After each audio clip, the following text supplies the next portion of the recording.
Goddag og velkommen til. Hej Fatima. Tak. Hej. Hej, Hassan. Nå, velkommen til. Tak. Skal jeg lige lukke døren? Jeg gider det, undskyld, tak. Godt. Så I har bedt om det her forældremøde her? Ja, Ja. det har vi, fordi vi er en lille smule bekymrede om, at Selma leger meget alene, når vi kommer og henter hende i SFO. Okay.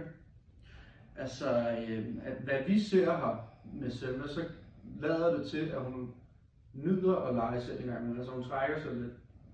Men jeg kan godt forstå bekymringen. Og altså, vi skal også huske på, at Selma, hun kan godt være selv, og hun har altså de kvaliteter, det kræver at indgå i ting, hvis hun har lyst til det. Men det er jo fordi, når vi så kommer hjem, eller vi henter hende, så spørger vi hende jo, om hun har været sammen, og hvem hun har leget med, og der siger hun leger alene. Så derfor er mig og Fatima lidt bekymret, altså for det hele. Ja, selvfølgelig. Jamen, det kan jeg godt forstå. Men jeg har bare brug for, at I ved, at vi er ikke bekymrede omkring det. Vi ser en glad pige, som godt kan nyde at være sammen med andre, men også at være alene. Altså vi ser det som et meget stort problem, at vores datter hun leger meget alene, og hun slet ikke snakker om nogen andre, når det er, hun kommer hjem. Og til gengæld så nævner hun også, at der bliver nævnt en masse negative og nedladende kommentarer.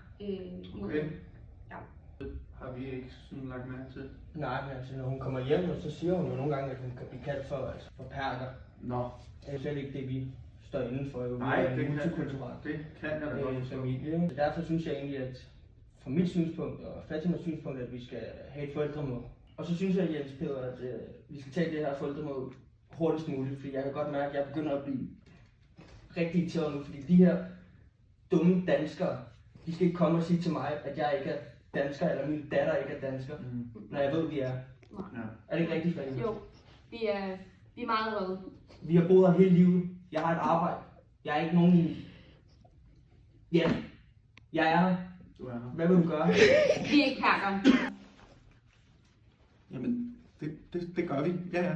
Det skal vi nok finde ud af. Det er godt. Ja.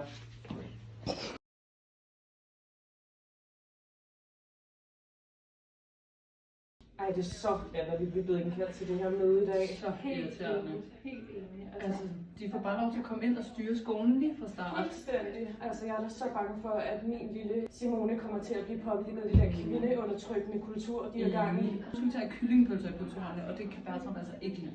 Nej. Men altså, hvad sker der for nogle børn, skal gå i klasse med sådan en perkerpige? Altså, helt seriøst. Og du skal bare blive ved med grisepølser. Ja, selvfølgelig. De kommer nu.